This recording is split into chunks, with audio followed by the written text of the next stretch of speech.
Pada episode sebelumnya diceritakan, Shoyan bertarung melawan Jinchong di dalam domain Dewa Abadi. Tetapi tiba-tiba Jinchong mengeluarkan binatang iblis. Namun ternyata Shoyan mengeluarkan kekuatan api 3 warnanya untuk menyapu ke arah cacing emas terlarang.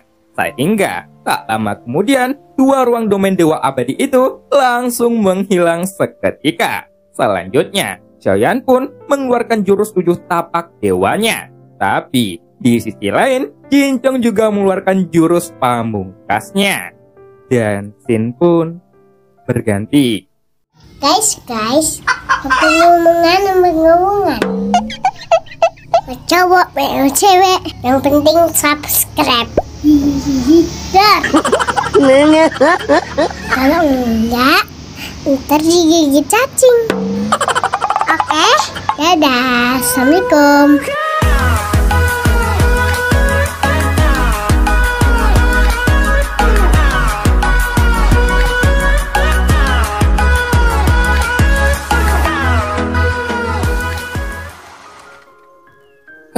Sialan, energi penghancur macam apa ini? Ucap Jinchong yang meraung. Jelas, dia dapat merasakan bahwa ada sesuatu yang salah. Karena ketika dia fokus dalam serangan terkuatnya untuk menghancurkan Shoyan, dia tidak menyadari bahwa Shoyan telah melemparkan teratai api kemarahan Buddha yang telah lama Shoyan padatkan ke arahnya. Jadi, ketika dia mendekati Shoyan dengan kilatan guntur, gerakan pembunuh ini telah disiapkan oleh Shoyan. Bagaimanapun juga, kekuatan penghancur yang dibawa oleh nyala api abadi memiliki kekuatan penghancur yang tidak akan lebih lemah dari keterampilan bertarung tingkat kuno manapun. Karena kekuatan daya ledakannya memiliki jangkauan yang sangat luas. Jadi, secara alami, kekuatan ini bahkan lebih kuat dari keterampilan bertarung tingkat kuno milik Jinchong. Pada saat ini, merasakan kekuatan yang menakutkan, Jinchong ingin melarikan diri. Tapi, meskipun kecepatannya sangat cepat, tetapi kecepatan teratai api kemarahan Buddha itu bahkan lebih cepat dan terus-menerus meroket. Jadi, tepat ketika Jinchong hanya bergerak sedikit, tiba-tiba teratai api kemarahan Buddha meledak dengan keras. Segera, cahaya yang menyilaukan pun menyebar dengan gila-gilaan. Kemudian, lingkaran gelombang udara yang kuat bergetar terlebih dahulu. Lalu, dengan cepat, nyala api ditarik masuk ke dalam gelombang, yang membuat ledakan dahsyat pun terjadi. Namun, ketika saat nyala api 3 warna bertabrakan satu sama lain, ledakan besar membentuk awan jamur. Itu membumbung tinggi ke arah langit. Dan pada saat yang sama, di bawah dampak ledakan dahsyat ini, seluruh ruangan dipenuhi dengan lautan api yang sangat ganas. Sehingga itu benar-benar menelan sosok cacing emas terlarang tersebut. Karena dalam waktu singkat ini, kilatan cahaya guntur juga masih melancarkan beberapa serangan ke tubuh Shoyan yang membuat daging dan darah di tubuhnya bertebaran di udara. Hal itu menunjukkan Shoyan juga mengalami luka yang sangat serius. Pada saat ini, tubuh Shoyan mengeluarkan asap putih yang keluar dari tubuhnya. Itu membuat daging dan darah yang rusak dapat dipulihkan dengan sangat cepat. Karena dalam nyala api yang melimuti cacing emas terlarang, ada untayan vitalitas yang terus melonjak dengan gila-gilaan ke arah Shoyan. Karena nyala api yang tidak bisa padam pada cacing emas terlarang itu langsung menghisap vitalitasnya. Namun, meskipun cacing emas terlarang ini tidak bergerak sama sekali, tetapi Shoyan masih bisa merasakan bahwa ada vitalitas yang dikirim oleh api yang tidak bisa padam ke dalam tubuhnya. Meskipun Shoyan tidak merasakan napas cacing itu, tetapi ia juga tahu di bawah serangan teratai api 3 warnanya itu masih tidak dapat membunuhnya. Merasakan hal ini, Shoyan pun mengerutkan kening karena teratai api kemarahan Buddha itu sudah dianggap sebagai teknik pembunuhan terkuatnya. Namun, ia tidak pernah menyangka bahwa cacing emas terlarang ini dapat menahannya. Jika demikian, seharusnya cacing emas ini bukan berada di ranah keabadian di langkah ke-8. Jadi, secara alami, itu akan sangat sulit untuk membunuhnya. Namun, sepertinya Xion juga merasa ada sesuatu yang aneh pada cacing telarang ini. Oh, jadi begitu. Jika itu masalahnya, aku akan memberimu satu hadiah lagi, ucap Xion sambil mencibir. Lalu, ia pun menyipitkan matanya sedikit. Kemudian, 3 nyala api yang berbeda muncul di depannya lagi. Namun, meskipun Xion bisa menggunakan kekuatan teratai api kemarahan Buddha secara terus-menerus, tetapi itu juga mengkonsumsi kekuatan keabadian yang sangat besar. Meski begitu, Xiaoyan masih memiliki kekuatan keabadian yang terkandung di dalam tubuh Avatar Jushi dan Avatar Taisu, yang bahkan semua kekuatan keabadian yang terkandung dalam kristal merah di dalam baju besi dewa palsu itu dapat digunakan untuk membentuk teratai api 3 warna lagi. Jadi, ia tidak perlu khawatir tentang konsumsi energi. Tetapi, ketika Jinchong mendengar kata-kata Xiaoyan, jelas ia tidak percaya bahwa Xiaoyan dapat menggunakan teratai api kemarahan Buddha yang kedua kalinya. Dia berpikir bahwa menggunakan kekuatan seperti itu pasti mengkonsumsi kekuatan keabadian yang sangat besar. Pada saat yang sama, setelah lautan api yang menyebar berangsur-angsur menghilang, di dalam cahaya nyala api, seseorang masih berdiri. Ia dikelilingi oleh kilatan cahaya guntur yang berkedap-kedip. Namun, sosoknya masih sedikit membungkuk. Di dalam tatapannya, sosok ini menatap tajam ke arah Xiaoyan yang sedang duduk bersila di udara, seolah-olah dia sedang berkultivasi. Tapi, begitu Xiaoyan hendak berbicara, tiba-tiba hidang darah di tubuhnya melonjak keluar. Kemudian, dengan cepat, seteguk besar darah pun menyembur keluar dari mulutnya. Jelas, sekarang tubuh Xiaoyan benar-benar terluka parah. Dibandingkan dengan luka sebelumnya, serangan kali ini benar-benar membuatnya terluka parah, yang menunjukkan serangan guntur ekstrim kali ini itu mengandung kekuatan yang sangat kuat. Sepertinya kamu telah mencapai batasmu, tapi sayangnya aku masih selamat dari seranganmu tadi, ucap Jinchong yang meraung dengan marah. Namun, meskipun dia juga terluka parah, tetapi dia masih bisa tertawa terbahak-bahak. Karena di bawah kekuatan keabadian, semua luka di tubuhnya dapat dipulihkan dengan cepat. Tapi saat mendengar itu, tanpa diduga, Xiaoyan mengangguk setuju dan menunjukkan ekspresi tanpa putus asa di wajahnya. Jika kamu menyerah sekarang, itu sudah terlambat. Maka bersiaplah kamu untuk mati, ucap Jinchong yang meraung lagi. Kemudian, kilatan guntur pun berkedap-kedip dari antara alisnya. Setelah cahaya guntur menutupi seluruh tubuh Jinchong, tiba-tiba sosoknya pun menghilang, lalu melesat ke arah Xiaoyan dalam sekejap mata. Menurut pendapatku sekarang, kamu dalam situasi putus asa. Kata-kata sombong sebelumnya itu tidak berarti apa-apa, ucap Xiaoyan sambil mencibir. Namun, Jinchong tidak mengerti apa yang dikatakan Xiaoyan barusan. Tapi, setelah mendengar itu, tiba-tiba jantungnya pun berdetak dengan sangat cepat, yang membuat pupil matanya langsung mengerut. Karena saat Jinchong menundukkan kepalanya, dia segera menemukan bahwa ada teratai api kemarahan Buddha yang seukuran telapak tangan di bawah tubuh cacing emas telarang. Seolah-olah itu telah menempel untuk waktu yang sangat lama. Petuah raya, beraninya kamu mempermainkanku, ucap Jinchong yang sangat marah. Kemudian cacing telarang pun mendesis, lalu itu meledak ke arah inti guntur ekstrim. Namun, sebelum cacing telarang tiba ke inti guntur ekstrim, tiba-tiba Jinchong telah mengambilnya. Jelas, Jinchong ingin melarikan diri dan ia menggunakan kekuatan guntur ekstrim dengan kecepatan yang sangat cepat. Bagaimanapun juga, dia telah merasakan kekuatan teratai api kemarahan Buddha Xiaoyan. Jelas, dia paling tahu situasi yang dihadapinya sekarang. Jika dia terkena serangan teratai api kemarahan Buddha lagi, mungkin dia akan benar-benar jatuh ke tangan Xiaoyan. Jadi, Jinchong tidak berani mengabaikannya sama sekali. Tapi, saat dia hendak bergegas untuk pergi, tiba-tiba ada cahaya putih yang sangat menyilaukan. Dan itu segera menyebar, yang membuat tubuhnya tidak dapat bergerak sama sekali. Sekarang, dalam pikirannya hanya ada kegelapan yang tak terujung. Tapi, dia dapat merasakan bahwa cahaya putih ini adalah cahaya api surgawi peringkat ke-6. Sekarang, Jincong hanya terdiam di udara, seolah-olah tubuh dan jiwanya telah dipisahkan oleh api Bayan untuk waktu yang singkat ini.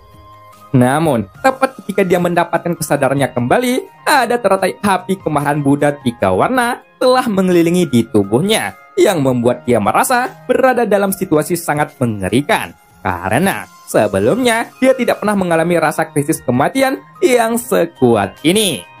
Pada saat ini, Xiaoyan yang tidak jauh dari sana, ia menatap cacing emas terlarang yang tertekun. Karena di wajah kakunya, teratai api 3 warna telah sepenuhnya memadat. Kemudian meledak dengan kekuatan penghancur yang sangat kuat.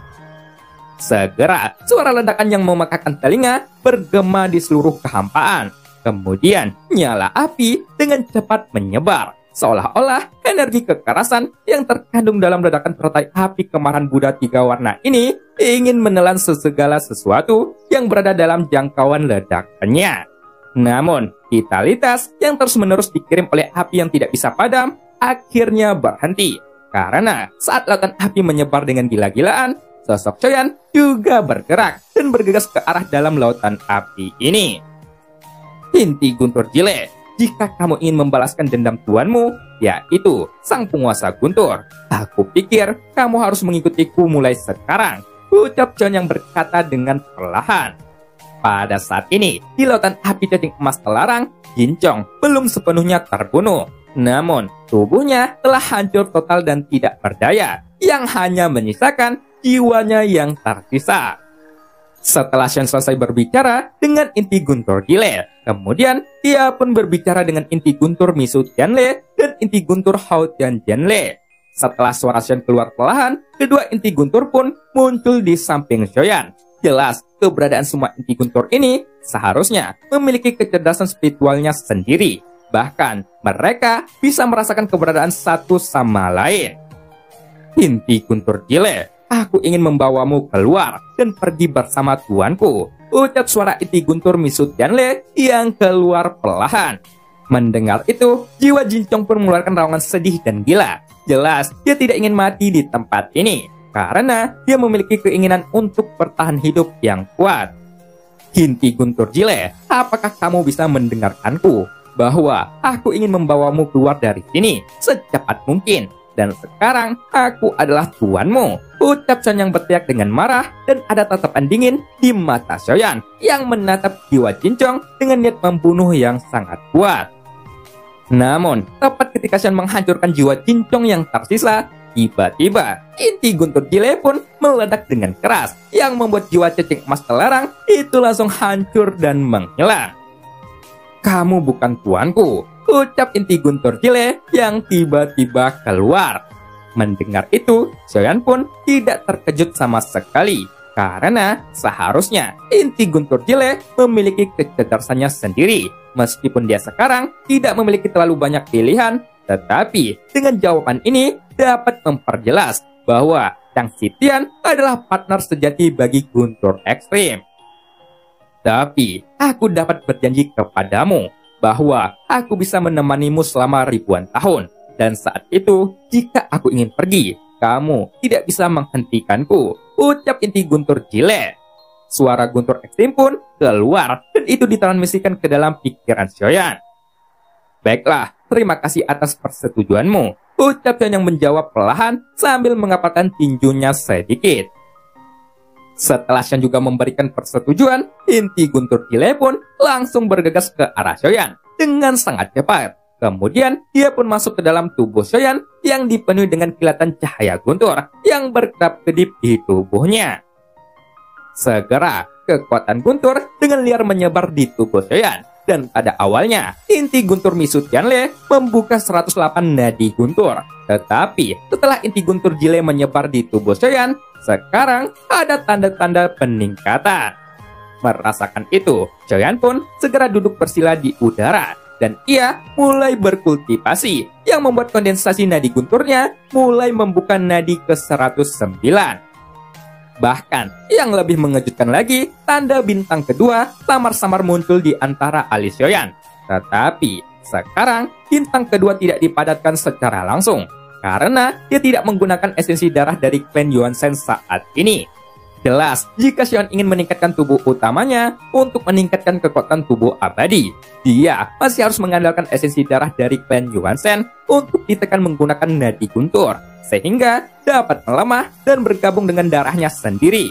Namun, di bawah tekanan yang kuat dari guntur ekstrim, kekuatan Xion juga ditingkatkan ke tingkat yang lebih kuat, yang membuat aura yang dipancarkan oleh Xion itu juga meningkat 1 poin lebih kuat.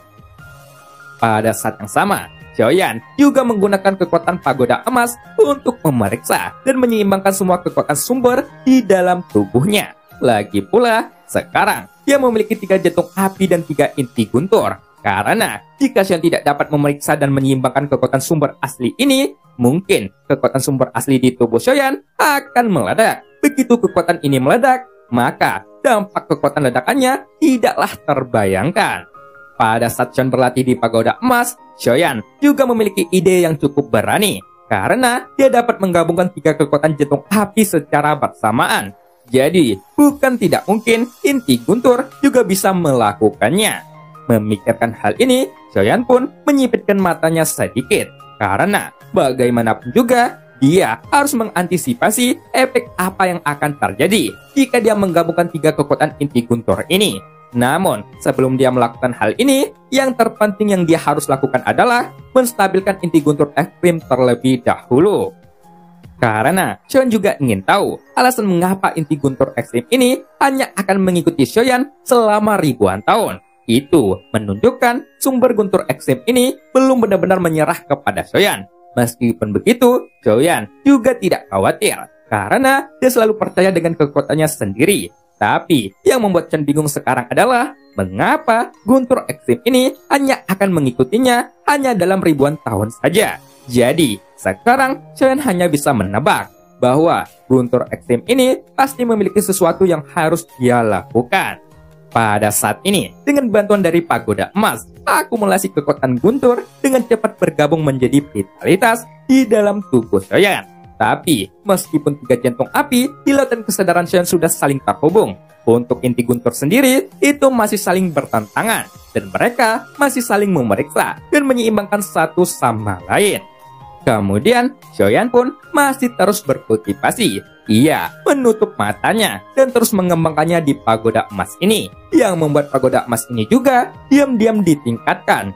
Bahkan, di bawah peningkatan ini, kekuatan jiwa Xion juga ditingkatkan. Dan semuanya juga berjalan secara alami. Tapi setelah beberapa saat, tiba-tiba ada kumpulan kekuatan keabadian yang datang dari kehampaan. Dan itu muncul di sekitar Xion. Kemudian dengan cepat itu mengalir ke dalam tubuh Xion. Tapi meskipun kekuatan keabadian ini terus mengalir ke tubuh Xion, Xion masih berada di ranah keabadian Kaisar di langkah keempat. Hanya saja kekuatan keabadian yang mengalir di tubuhnya ini jauh lebih lembut daripada sebelumnya, yang menunjukkan bahwa pagoda emas ini telah berevolusi lagi, dan sepertinya itu benar-benar cocok dengan kekuatan jiwa Xion. Tepat ketika Xion masih berlatih, sang ratu juga diam-diam telah berdiri di sampingnya dengan sangat santai, dan pada saat yang sama, Yang Hua juga telah pulih dari luka-lukanya. Tapi dalam ekspresinya, dia menunjukkan kepahitan. Karena dia tidak tahu selama ini tubuhnya telah dirasuki oleh jiwa Chang Xitian. Jadi, dia tidak tahu apa yang telah terjadi sebelumnya. Namun, tepat ketika dia melihat ke tempat di sekitarnya, semuanya telah menghilang. Jadi, secara alami, Chang Hua sudah memiliki jawaban di dalam hatinya. Pada saat ini, Xion telah menyelesaikan pertempuran yang cukup sulit di ujung utara ekstrim. Namun, di sisi lain, keberadaan Avatar Yuan Shen telah mengalami situasi yang tidak jauh berbeda dengan sosok Xion sekarang. Sosoknya terus meraung di lautan kehampaan. Meskipun dari sudut pandang ini tidak ada yang istimewa, tetapi sebenarnya ada pemandangan yang sangat mengejutkan di belakangnya. Sekarang, ada rantai besi tebal yang di ujungnya terikat di pinggang Avatar Yuan Shen, dan ujung lainnya terhubung ke sebuah benda yang luar biasa. Benda ini adalah sebuah bintang. Meskipun setengah dari bintang ini telah hancur, tetapi itu masih sangat besar. Namun, di bawah bintang yang hampir hancur ini, itu dapat terlihat dengan jelas bahwa ada tumpukan mayat yang tak terhitung jumlahnya. Tidak peduli dengan kondisi mayat tersebut, entah itu telah menjadi potongan tubuh ataupun yang masih utuh. Mayat-mayat ini ditumpuk seperti gunung yang sangat besar. Seharusnya ruangan ini tidak jauh dari kota bintang 1000, gumam Avatar Yuan-sen sambil menyeret bintang-bintang di belakangnya. Ia terus berjalan di lautan ketiadaan yang luas ini. Mungkin jika pasukan dunia Tesu melihat pemandangan ini, mereka pasti akan sangat terkejut. Karena sejauh ini pasukan dunia Tesu telah melakukan pengepungan dan penindasan yang ke-20 kalinya. Tapi sepertinya pasukan dunia Tesu sampai sekarang belum mengirimkan kekuatan mereka yang sebenarnya. Jika belah bantuan pasukan dunia Tesu datang, hanyalah sampah tanpa jiwa. Apakah mungkin di lautan kehampaan barat pasukan dunia Tesu tidak memiliki komandan yang memiliki jiwa? Ucap Avatar Yuan-sen yang terus berbicara sendiri di lautan kehampaan. Karena Xiaoyan sendiri sekarang masih berada di ujung utara untuk meningkatkan kekuatannya di pagoda emas. Adapun keberadaan Avatar Yuan-sen yang tidak ikut dalam perjalanan Xiaoyan, dia berjuang sendiri dalam menghadapi pengepungan dan penindasan dari pasukan dunia Tesu berkali-kali. Namun, sejauh ini tidak satupun dari pasukan dunia Tesu yang dapat mengancam Avatar Yuan-sen. Malahan, sebaliknya, di sepanjang jalan Avatar Yuan-sen, bintang yang telah dijarah dan dihancurkan oleh pasukan dunia Tesu telah diambil kembali oleh Avatar Yuan-sen. Namun, Avatar Yuan-sen juga mengambil inti bintang yang tersisa. Tapi, meskipun Xiaoyan tahu jika dia mengambil sumber energi dari bintang-bintang ini, dia juga harus memikul tanggung jawab yang sangat besar untuk membalas dendam atas kehancuran bintang tersebut kepada pasukan dunia Tesu ini. Jadi, Xiaoyan berencana untuk membiarkan Avatar Yuan-sen membuat keributan besar. Namun, sebelum Avatar Yuan-sen membuat keributan, tiba-tiba ada suara ledakan di kehampaan. Mendengar itu, Avatar Yuan-sen pun mengangkat kepalanya. Kemudian melihat ke ujung yang jauh di mana sumber suara tersebut menderu. Namun, saat mendengar itu, sepertinya Avatar Yuan-sen sudah terbiasa dengan pasukan dunia Tesu yang muncul. Tapi, meskipun mereka sering datang, mereka tetap tidak dapat menghentikan Avatar Yuan-sen. Kemudian, tanda 6 bintang di antara alisnya itu langsung berkedap-kedip. Tepat ketika sosok di ujung yang jauh untuk melancarkan serangan, Avatar Yuan-sen pun melangkah mundur. Kemudian, ia menghancurkan bintang-bintang di belakangnya. Setelah terdiam sejenak, tiba-tiba tubuh Avatar Yuan-sen melonjak hingga 100 kaki. Dengan cepat, tubuh avatarnya yang sangat besar, ia segera melompat dengan keras ke atas bintang-bintang yang dia seret sebelumnya. Segera, tangan besar Avatar Yuan-sen langsung meraih batu di atas bintang yang dihancurkan sebelumnya. Lalu, melihat ke arah kehampaan yang jauh, kemudian dengan cepat, dia pun melemparkan batu besar dengan sangat keras ke arah pasukan dunia Tesu yang datang. Selanjutnya, batu yang terbang itu mengeluarkan suara gemuruh seperti bola meriam yang melawan angin. Dan itu langsung menghantam target. Segera, suara ledakan yang menusuk telinga pun terus bergema. Dan batu-batu besar melesat terbang satu demi satu. Itu melesat ke dalam kehampaan, lalu langsung menghantam kerumunan pasukan dunia Tesu yang datang untuk mengepung dan menekan Avatar Yuan-sen. Meski demikian, beberapa pasukan dunia Tesu yang tersebar yang melihat batu-batu besar bertebaran ke arah mereka. Jelas, mereka tidak berani memblokirnya sama sekali. Dan beberapa dari mereka bahkan tidak punya waktu untuk menghindar. Jadi, setelah batu-batu besar ini melesat, itu langsung menghantam tubuh mereka. Baju besi Dewa Palsu pun itu langsung runtuh seketika. Bahkan, jika mereka tidak mati, mereka pasti akan terluka parah. Jelas, di antara batu besar ini bukanlah batu besar biasa. Karena tidak mungkin untuk batu biasa bisa menahannya ketika Avatar Yuan-sen melemparkannya dengan kekuatan yang sangat kuat. Batu itu pasti akan terbakar dan akhirnya runtuh karena jaraknya yang terlalu jauh. Oleh karena itu, alasan mengapa Avatar Yuan-sen menyeret bintang yang ditinggalkan di belakangnya karena bintang itu mengandung sebuah logam. Jadi, secara alami, batu-batu ini sangatlah keras. Sebelumnya, Avatar Yuan-sen menemukan metode melempar batu-batu ini dalam sebuah pertarungan sebelumnya. Metode ini cukup mematikan. Jadi, untuk mendukungnya, Avatar Yuan-sen membutuhkan batu yang cukup keras. Bagaimanapun juga, sekarang Xiaoyan dapat mengarahkan kekuatan abadi Avatar Yuan-sen yang sangat kuat. Kemudian terus-menerus melempar batu besar ke arah pasukan Dunya Taesu. Jadi, meskipun pasukan Dunya Taesu memiliki pelindungan yang cukup kuat, tetapi di bawah pengaboman yang tidak ada habisnya, itu juga mengakibatkan tekanan yang cukup besar bagi pasukan Dunya Taesu ini. Karena setelah gelombang pengaboman ini berhenti sejenak, sebelum para pasukan Dunya Taesu ingin mengatur napas, tiba-tiba gelombang berikutnya datang menghantam mereka lagi. Segera sosok Avatar Yuan Shen yang sangat besar muncul di kehampaan, yang membuat pasukan Dunya Taesu pun terlambat untuk membuat pencegahan. Melihat itu, para pasukan Dunya Taesu pun langsung bergegas keluar dari markas Dunya Taesu ini. Kemudian mereka pun membentuk formasi pertahanan. Namun, tidak peduli formasi apa yang mereka gunakan untuk mengepung dan menekan Avatar Yuan Shen sekarang, mereka tetap tidak dapat bersaing dengan kekuatan abadi dari Avatar yang sangat kuat. Sehingga pasukan Dunya Taesu yang selamat dari kehancuran, mereka langsung bergegas melarikan diri dengan sangat cepat.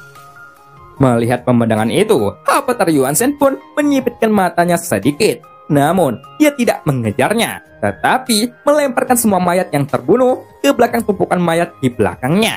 Karena itulah mengapa dalam perjalanan Avatar Yuan Shen, tumpukan gunung mayat terbentuk di kehampaan dan terus bergerak di belakang Avatar Yuan Shen. Dan cerita pun berakhir. Sampai jumpa di episode selanjutnya. Ke rumah Pantun mencari Bu Maya. Sebelum nonton, jangan lupa untuk seruput kopinya.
加玛帝国云岚宗，萧炎回来了。